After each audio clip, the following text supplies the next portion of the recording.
Hi everyone. On Tuesday afternoon here at Spencer Bridge in the north inner city, a man was found dead who was sleeping rough on the streets of Dublin. Now, as far as I understand today, this man has still not been identified.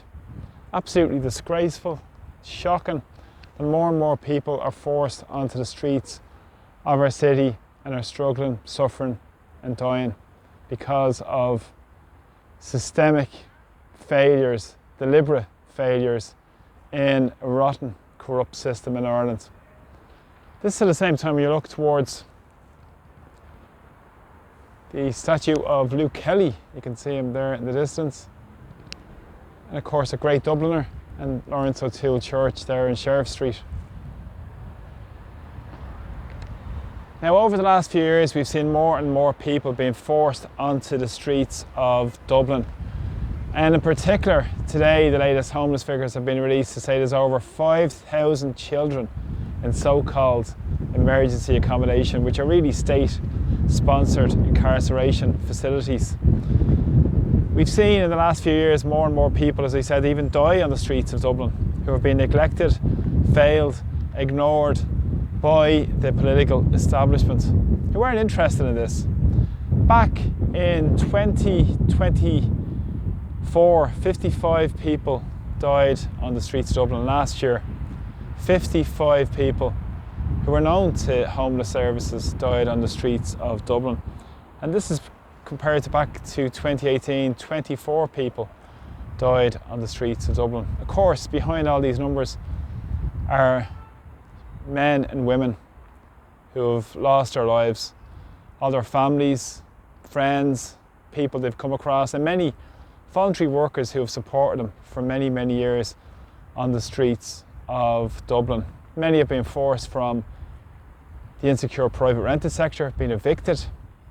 Many as well have been forced through many various issues onto the streets, which again puts people really at the sharpest end of our society, who are neglected again by the political establishment because many aren't part of the system, because of course struggling and getting by day to day is all they can manage.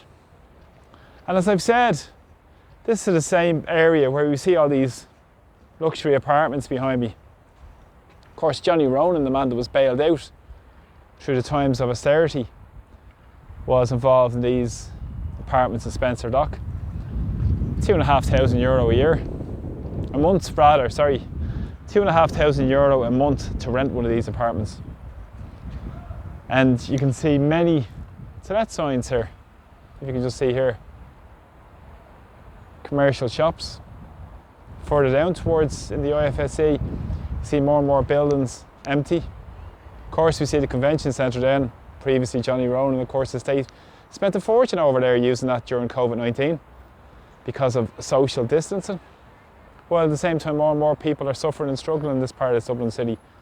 Northern City has been forgotten about for years and years, and you look towards Sheriff Street and areas of the working class communities and the Docklands, which have been decimated because of deliberate, by design, policies that benefit the very rich, like Ronan and many of his vulture buddies, making an absolute fortune from the housing and homeless disaster. And you see at the sharpest end, people being forced onto the streets. And this really strikes home when you consider some person can die anonymous on the streets of our city. And as I said, it's many voluntary groups that know these people on the streets. They get to know them, they get to be their friends, they get to help them. And surely in a so-called civilised society, the bare minimum you have is a basic right to a decent home, a secure home, and of course the necessary supports around people in terms of dealing with whatever issues they have, whether it be mental health, physical issues, issues of substance abuse, and many more issues that people face day to day from just existing on these streets when there's so much wealth in our society. Yesterday a report came out from the Central Statistics Office to say the top 10%, richest 10% in Ireland had over 50% of the wealth. Wouldn't it be fantastic if we had a fair redistribution of that wealth, where it would be aimed towards people who need it most, and people that can have a dignified existence and not die like this poor man who our thoughts and prayers are with here on Spencer Bridge in Dublin. So God rest him, God bless him, and keep speaking out about what's taking place in Irish society and in Dublin. We consider the vast majority of people in emergency accommodation in Dublin are in Dublin, over 70%, and not to consider the amount of children as well. But 3,700, 3,800 children.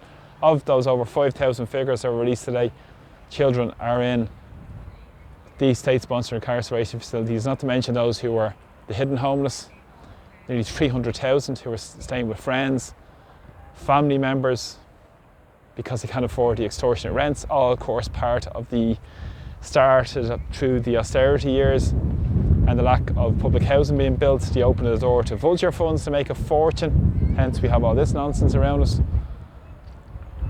And of course at the sharpest end where we have vacancy, but yet people dying on the streets of our city. So God bless them, may you rest in peace, and please share this video to give the reality to what's taking place in Irish society. Of course there's much money for many industries in Ireland. Homeless industry, they're making a fortune. We see so many people making a fortune out of it. The immigration industry, they're becoming money-making rackets in Ireland, and people are just cannon fodder to those who are very wealthy in Irish society. So thanks a lot for the support. And in the words of Jim Larkin, the great only appear great because we're on our knees. Let us rise. And it's important now more than ever, well over 100 years from when Jim Larkin spoke those words.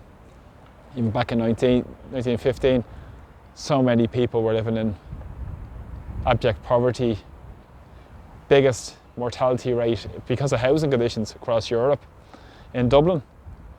And what's changed and what's been progressive, and is it getting better? Let me know in the comments. Absolutely disgraceful and a shame on the system here in Ireland that lets this continue. And fair play to all those who give their time and effort to help those, the voluntary soup runs who do it every night of the week around Dublin and many cities and towns around Ireland as well, who give their time up because there's no justice for people. That's what we need, not charity, justice. Take care. It's long ago.